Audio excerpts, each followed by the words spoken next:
তো আমরা আজকে একটা জিনিস দেখবো এবং আমরা যেখানে শেষ করছিলাম আর কি ওইখানে আবার আমরা ফিরে যাব। আমরা কতটুক করেছি, আমরা এগুলি তো করেছি, এগুলি তো বুঝাইলাম ওই দিন। এটুকু পর্যন্ত আমি বুঝাইছি, এই ম্যাথটা পর্যন্ত। সো এখন বাকিটা করি। সো এখন দেখো, কনটেক্সচুয়ালাইজিং জিনিসটা কি? কনটেক্সচুয়ালাইজিং জিনিসটা অনেক ইম্পর্টেন্ট বিজনেসে। ইকোনমি ইম্পর্টেন্ট বা বিজনেস বেশি important. As a economics and business teacher আমি এটা দেখছি যে স্টুডেন্টরা ইকোনমিক্স কন্টেক্সচুয়ালাইজ লাগে, বাট বিজনেসে হেভি লাগে। Economics like you can use more knowledge than contextualization, but business contextualizing বেশি। মানে ইকোতে কেসই দেয় ছোট, ঠিক আছে, বিজনেসে এত বড় কেস দেয়। এন্ড বিজনেসে ভাই ওরা কিন্তু লার্জ বাজেট স্পেন্ড করে এসব কেসের জন্য। এই যে এই কেসটা কিন্তু রিয়েল লাইফ বিজনেস, আনলাইক কেমব্রিজে কিন্তু রিয়েল লাইফ বিজনেস দেয় না। They give made up cases আর কি, মানে যেগুলি মানে রিয়েল লাইফে নাই। মানে বিজনেস এরকম, মানে আইডিয়া ঠিক আছে, বাট উই নামে রিয়েল লাইফে কোনো বিজনেস এক্সিস্ট করে না। বাট এর Excel gives real life business context. Always দেখবে তুমি স্টার বা আকাশে, তারপর আমাদের আমাদের টাইমে তো আমরা যখন পেপার সলভ করতাম, আইকিয়া ছিল, ট্যাবস ছিল, তারপর আহ কি জানি ছিল, আর্টিফাই স্টুডিও ছিল, তারপর লোফট ছিল, কুকারি কোর্স যারা সেল করে, তোমরা যারা পড়ছো তারা তো জানোই। তারপর হচ্ছে গিয়ে তোমার এনওএফ ছিল, তারপর হচ্ছে গিয়ে কি জানি ছিল, আরেকটা ভুলে গেছি, মেটালি টুইস্টার, একটা পেট ডগ নিয়ে, পেট ডগ সেন্টার আছিল, অ্যাকোমোডেশন আছে আর কি, পিপিএফ। আরেকটা ছিল হলো গিয়ে অ্যাজ উই গ্রো, নভেম্বর 23, যেখানে কান্ট্রি আসছিল বাংলাদেশ থেকে। একজন 144 পাইছিল, মেপে লিফের স্টুডেন্ট, নাম বলবো না, সবাই জানে কে। আমাদের স্কুলের স্টুডেন্ট, আমাদের জুলাই সেশনের এক ব্যাচ সিনিয়র ছিল আমার, সৈয়া। এখন সে আমার 1.5 বছর সিনিয়র, কারণ ওই যে ও লেভেলস আমি 2 সিটিং এ দিছে, তো ইয়েস। সো ইয়া, সো কেসের এরকম। সো হ্যাঁ, আমরা দেখলাম এরকম কেস দেখছি, এগুলি সব রিয়েল লাইফ বিজনেস। আর নেটএক্সেল কিন্তু কেস কিনে, ওদের কিন্তু এমনি দিতে পারে না, they need permission from others, ঠিক আছে, স্টারবাকস এর থেকে পারমিশন নেওয়া লাগবে। ও ক্যাডবেরিও তো কেস আসছে, আরসি চকলেটিয়ার্স নিয়েও কেস আসছে। কেসের নাম বলে শেষ করতে পারবো না, এতগুলি কেস করছি লাইফে, বলা বলছে। এলেভেলসও করতেছি, আর এ স্টুডেন্ট, বা স্টিল যেটা পারছি ওটাই তোমাকে পড়াইতেছি। আমার দেখে কি মনে হয় এলেভেল স্টুডেন্ট আমার পড়ানো শুনে মনে হয় না যে আমি একটু সিনিয়র টিচার? ফ্লেক্স একটু কম করে একটু পড়াইলো। Okay, so primary sector, extraction of raw materials, example farming, fishing, mining. So extract, primary sector হচ্ছে গিয়ে র ম্যাটেরিয়ালস এক্সট্রাকশন, যেটা farming, fishing and mining. For example, you are mining bitcoin, it's also a thing of primary sector. And fishing, you are fishing, it's also activity of primary sector. Secondary sector কি? Converting raw materials into finished good, like you are making a table or a chair from a wood, ওইটা। আর টারশারি sector হচ্ছে গিয়ে service sector, like education, health care. এগুলো তো আমরা জানি যারা business পড়ছি। এখন তো এগুলি নিয়ে তো ডিসকাস করা মনে হয় না, বাট স্টিল অনেকে আছে যাদের বেসিক উইক, সো আমি তাদের জন্য একটু আবার রিমাইন্ড করে দিলাম। So yeah, so share holder, one who has interest on the activity of the business. Example, managers, employees. So one who has interest on the activity of the business or affected by the business activity. যে কোনো দুইটা বললেই হয়, মানে একটা বললেই হয় আর কি। তো যেমন হচ্ছে গিয়ে ম্যানেজারের কাজ কি? যদি সেলস বাড়ে, ম্যানেজারের টার্গেট যদি ফুলফিল করতে পারে তাদের বেতন বাড়বে, so they are affected by the business activity. Employee কি, যদি বিজনেস ভালো পারফর্ম করে, রেভিনিউ বেশি জেনারেট হয়, এমপ্লয়ের জব সিকিউরিটি বাড়বে, যে না বিজনেস আমাকে ছাঁটাই করবে না, কারণ they are having a good financial condition, তাদের ক্যাশ ইনফ্লো অনেক ভালো হইতেছে, so they can pay their employees, তাদের ক্যাশ ফ্লো এর অবস্থা ভালো, মানে ক্যাশ ইনফ্লো বেশি, ক্যাশ আউটফ্লো তুলনায় আর কি। এখন একটু এটা একটু বড় করছি, বাট এটা একটু ছোট লিখলে হইতো যে এখানে ছেড়ে দিতে হবে, there are other business offering the same boat tour in Portugal. Competition pricing will be feasible as they may choose charge below than their competitors, below than other competitors বলা যাবে না, সরি, কম্পিটিটর বলতে contextual আর smart power. then other boat tour business, it may lead them to steal customer away from them,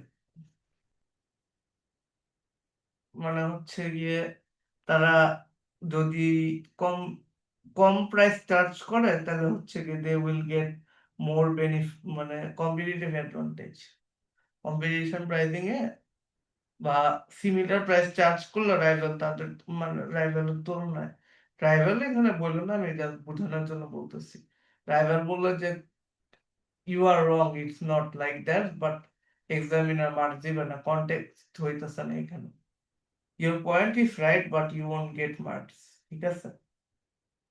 business is all about contextualization, economics অনেকে context কম relate করে পার পেয়ে যায়, but business is impossible, you need to have a thorough knowledge on the context। এখন আমরা একটু এক্সটেনজেড maths করি, sorry for my Messi handwriting. So exchange রেটে এখানে বলতেছে যে কোয়েশ্চেনটা পড়ি, the price of an ocean boat tour is 60 euros per person. So per person ticket price ocean boat ট্যুরের হচ্ছে 60 ইউরোস। এখন তোমার এক্সচেঞ্জ রেট হচ্ছে গিয়ে 1 euro equals to 0.95 UK pounds.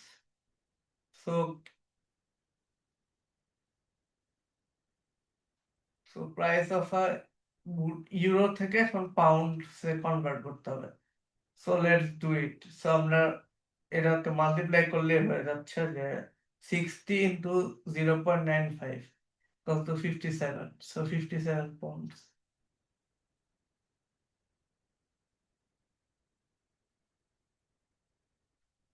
So ইউরোর থেকে পাউন্ডসের দাম বেশি, তিন তিন 3 টাকা বেশি, মানে এরকম আর কি, মানে 3 টাকার ডিফারেন্স, বাংলাদেশের টাকায় যদি বলো কনসেপ্টটা বল এরকম, মানে অ্যাপ্রিসিয়েশন, তুমি হয়তো বলতে পারো টাকার, মানে 57 টাকা দিয়ে তুমি হচ্ছে গিয়ে বোট সার্ভিসে পাবা, মানে 57 পাউন্ড দিয়ে তুমি বোট সার্ভিস পাবা, আর ওইখানে 60 ইউরো দিয়ে তোমার বোট সার্ভিস না লাগতো, so you you can buy more goods at less price. এটা আমরা বুঝলাম আর কি। এটা ইকোনমিক্স এর জিনিস, এক্সচেঞ্জ রেটে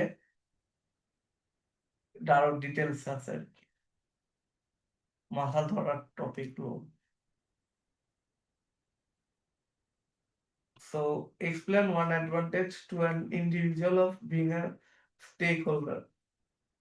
So this will lead them to faster decision making as they do not need to consult with anyone while making decision, that they can adapt quicker to changes in market, which may lead them to attract high customer satisfaction, leading to higher revenue। So এখন এটা বুঝে, this will lead them to faster decision making, কারণ এখানে কারো তোমার যদি partner থাকতো তাহলে তোমার কনসাল্ট করা লাগতো, অ্যাপ্রুভাল নেওয়া লাগতো যে এই ডিসিশন নিব নাকি। ফর এক্সাম্পল আমার তো পার্টনার নাই, but still they help me a lot আর কি। সো আমি তাদের ডিসিশন ছাড়া চলি না, তারা আমার ডিসিশন ছাড়া চলে না। I got two person who is helping me. They are not directly my partners yet. So yes. So they teach with me. হ্যাঁ, পার্টনার বলা যায়। এখনো তো প্রফিট করি নাই, প্রফিট করলে দেখি if they take shares then they will be my partner.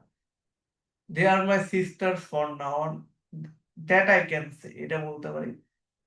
And my colleague, I guess, এখনো পার্টনার বলার টাইম আসে নাই, দেখি তখন বলবো না। If if I need to share profits with them then আর কি।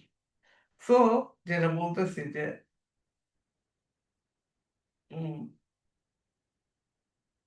So I have two partners, they are my sisters. So এখন দেখো, I need to take approval, যেমন এই পোস্টার ভিডিওটা যে আমি দিব, তাদের অ্যাপ্রুভাল নিয়ে আমাকে দিতে হবে, like the title then everything.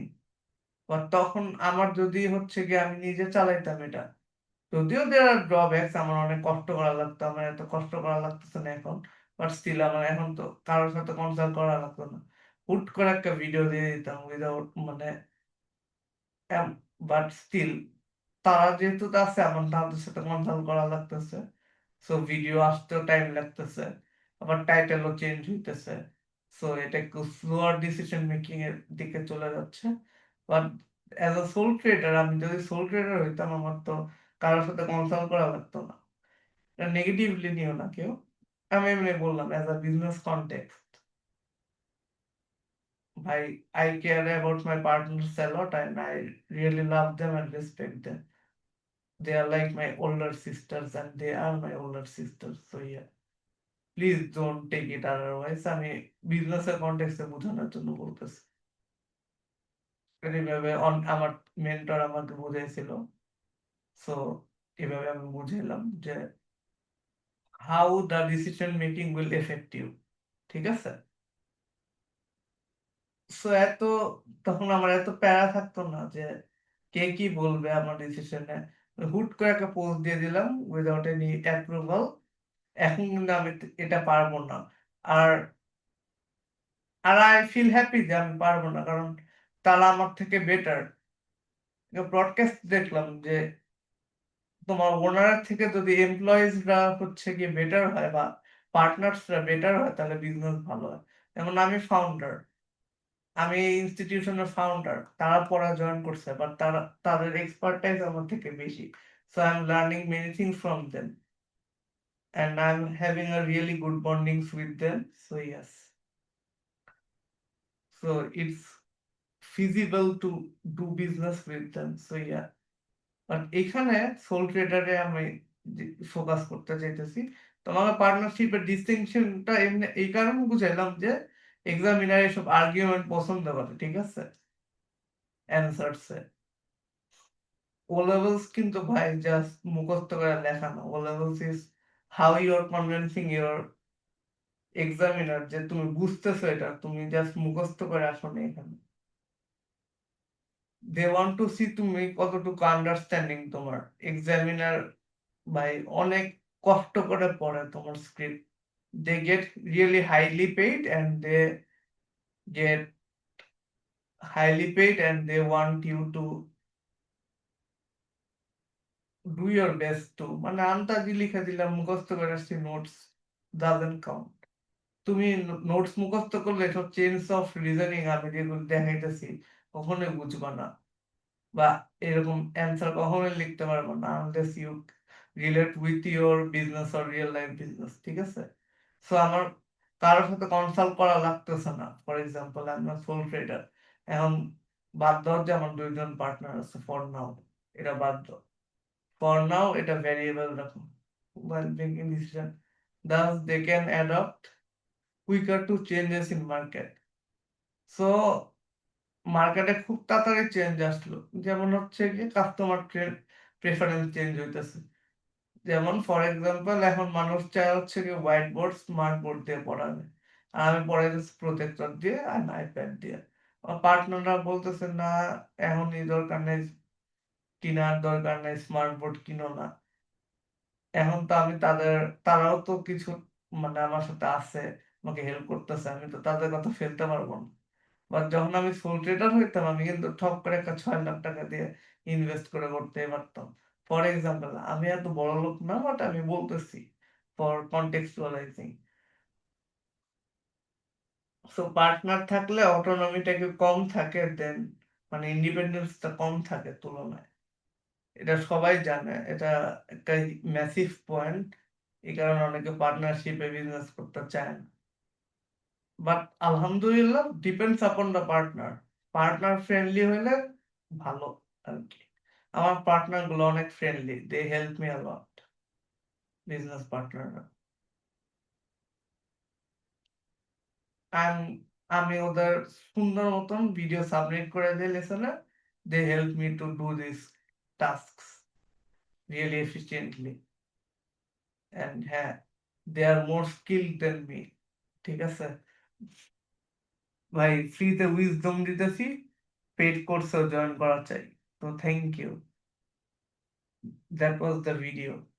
আমি এখানে জাস্ট পড়াইতে আসি নাই ভাই, I want to give you real life business example, or else you won't understand what business is. ঠিক আছে,